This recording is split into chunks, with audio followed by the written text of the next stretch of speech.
Bonjour mes chers amis, mes frères et sœurs, c'est votre ami le docteur Samuel El Ouabantou. Bienvenue dans notre émission Exhortation. Je suis heureux de vous retrouver pour vous partager la parole de Dieu. Je suis le pasteur principal des églises La Maison du Roi Centre Chrétien, dont l'église principale se trouve dans la ville de Rosny-sous-Bois en région parisienne. L'adresse exacte c'est 115 boulevard Alsace-Lorraine à Rosny-sous-Bois. J'ai un message que le Seigneur m'a mis à cœur de partager avec vous et j'ai intitulé ce message « Dieu te rencontrera à l'endroit de ton besoin ». Beaucoup d'enfants de Dieu ont lu une histoire de la Bible qui est restée quand même célèbre, c'est la rencontre de Jésus-Christ avec la femme samaritaine. Cette histoire m'a toujours beaucoup enseigné et j'ai une exhortation à partager avec vous et j'espère que vous aurez une lumière de plus en écoutant cette exhortation. Nous allons lire la Bible dans l'évangile de Jean, chapitre 4. Nous lirons du verset 4 au verset 9. Vous pourrez lire la suite de l'histoire, bien sûr, chez vous, à la maison. La Bible déclare, « Comme il fallait qu'il passe par la Samarie, dont il s'agit de Jésus, il arriva dans une ville de Samarie nommée Sichar, près du champ que Jacob avait donné à Joseph, son fils. Là se trouvait le puits de Jacob, le puits que Jacob... Là se trouvait le puits de Jacob, et Jésus, fatigué du voyage, était assis au bord du puits. C'était environ la 6e heure. L'heure est précisée, c'est important. La 6e heure, à l'époque, on comptait les heures à partir du matin. Le matin, après, c'est la première heure, deuxième heure. Donc, quand on arrivait à la 6e heure, c'était l'équivalent de midi, pour notre manière de compter le temps aujourd'hui. C'était donc à midi. C'était environ la 6e heure, verset 7. Une femme de Samarie vint puiser de l'eau. Jésus lui dit, « Donne-moi à boire. » Car ses disciples étaient allés à la ville pour acheter des vivres. La femme samaritaine lui dit, « Comment toi qui es juif me demandes-tu à boire, à moi qui suis une femme samaritaine ?» Les Juifs, en effet, n'ont pas de relation avec les Samaritains. Cette histoire m'a toujours beaucoup intéressé. Jésus-Christ, en quittant la Judée pour aller vers la Galilée, il faut passer par la Samarie. Et Jésus-Christ traversait la Samarie et il a traversé cette ville nommée Sichar. Et là, il est arrivé à un endroit stratégique, il est arrivé au bord du puits. Jésus était seul, ses disciples étaient allés acheter des vivres. Jésus-Christ, à cause de cette fatigue, s'est assis au bord du puits. Et tout à coup, une femme de la ville est sortie, c'est normal, il y a des habitants dans cette ville, ce n'est pas une ville déserte. Cette femme est sortie pour aller au puits. Pourquoi? Parce que le puits, c'est là où on trouve de l'eau. L'eau est un bien essentiel à la vie. On a besoin de l'eau pour la consommation, on a besoin de l'eau pour se laver, on a besoin de l'eau pour divers soins, pour faire la nourriture. L'eau est essentielle et cette femme avait besoin de l'eau.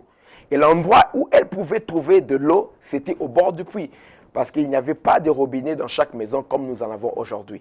Et cette femme est allée à l'endroit de son besoin.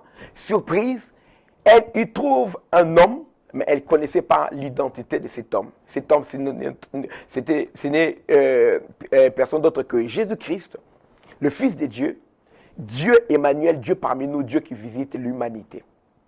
À l'endroit de ton besoin, c'est à cet endroit-là que Dieu viendra te rencontrer. Et l'heure qui est précisée nous interpelle beaucoup. Quand Jésus-Christ est allé au bord du puits à cette heure-là, c'était une heure normalement où on ne peut pas trouver quelqu'un qui vienne pour puiser de l'eau. Ceux qui ont vécu dans les zones rurales, dans les villages, savent que le moment propice pour aller puiser de l'eau, c'est le matin. Et dans la coutume de l'époque, pour avoir le droit de venir puiser de l'eau le matin, souvent les femmes s'attellaient à cette tâche.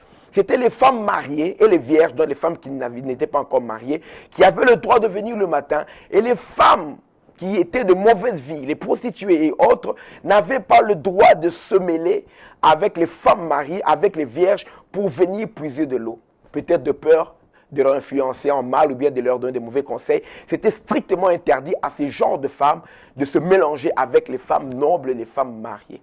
Alors toutes les femmes de bonne vie, les femmes qui étaient respectées dans le village, sont passées le matin. Ils ont fait ce qu'ils avaient à faire, ils ont puisé de l'eau, l'endroit était devenu boueux, je l'imagine.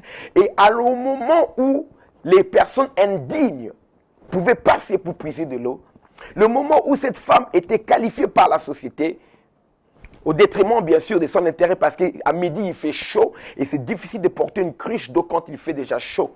Le moment propice, elle a été bannie par la société. Elle n'avait pas le droit. Mais le moment où la société lui a reconnu le droit d'aller puiser de l'eau pour satisfaire son besoin, c'est en ce moment précis-là qu'elle a rencontré Dieu. Si elle était passée, quand les gens l'avaient approuvée, quand les gens approuvaient les femmes dignes, cette femme-là n'allait pas rencontrer le Seigneur. Souvent, là où les gens te disqualifient, là où les gens disent que tu n'es pas qualifié, là où les gens disent que tu n'es pas digne, là où les gens disent que tu n'as pas de droit, c'est en ce moment-là, là où ton besoin est le plus cuisant et tu ne peux pas satisfaire ce besoin parce que la société te condamne, la famille te condamne, tes proches te condamnent, ou bien toi-même tu es condamné à cause du genre de vie que tu as choisi, c'est en ce moment-là, au point précis, que le Seigneur viendra te rencontrer. Parce que si on doit prendre les gens à cause de leur diplôme, les hommes pourront faire cela. Si on doit prendre les gens à cause de leur grande qualité, les autres personnes pourront choisir. Mais là où les gens sont disqualifiés, là où les gens n'ont pas de qualité, là où ils ne répondent pas aux critères des hommes, là où le monde rejette, Dieu se spécialise pour récupérer ceux qui sont rejetés dans le monde. Ceux qui sont considérés comme les rébus de la société, ceux qui sont considérés comme des vauriens, des bons à rien, ce sont ces personnes-là que le Seigneur se spécialise. Le Seigneur prend également les gens qui sont nobles. Le Seigneur prend également les gens qui sont élevés. Il peut utiliser qui il veut. Mais là où la société dit que lui, on ne peut plus rien faire, là où la société dit que nous sommes limités par rapport à nos ambitions, nos projets, nos moyens, pour faire quelque chose de bien avec cette personne, eh bien, c'est là où le Seigneur se spécialise.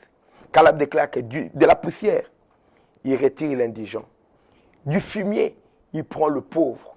Il élève pour le faire asseoir avec les grands de son pays. Vous remarquerez que la société choisit les élites, même les sectes. J'ai suivi un documentaire un jour sur les francs-maçons. Ce qui m'a intrigué, qui m'a étonné, c'est quoi? Il y a une sélection rigoureuse pour ne choisir que les élites. Et vous devez passer à un genre de vote. Et on doit voter unanimement pour être d'accord si vous pouvez adhérer à leur cercle fermé. Mais Jésus a dit, venez à moi vous tous qui êtes fatigués et chargés. Moi, je vous donnerai le repos. Alors, quel est ton besoin?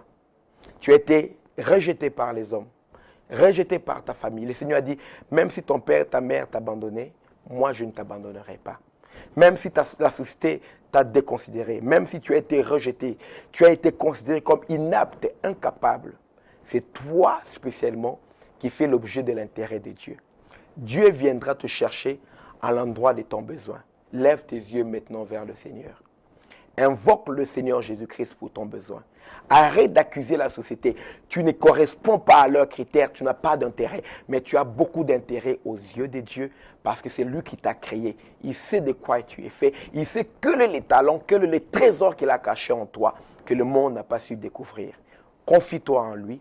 Dieu va te transformer, Dieu va te laver comme un diamant qui sort de la boue. Quand Dieu va te nettoyer, quand Dieu va te tailler, tu vas briller de 1000 feux. Et le monde te réclamera. Quelques instants après, cette femme est devenue l'évangéliste de leur ville.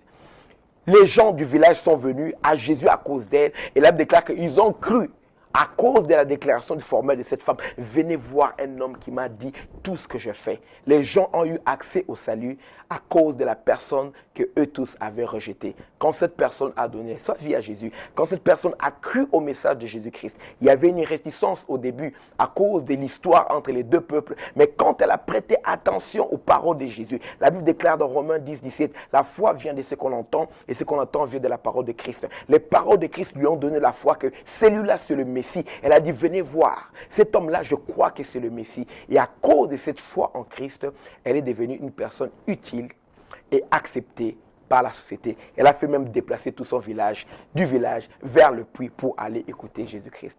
Merci d'avoir suivi cette exhortation. Que Dieu vous bénisse abondamment. Je serai encore heureux de vous retrouver prochainement sur notre chaîne OETV dans notre émission Exhortation. Merci.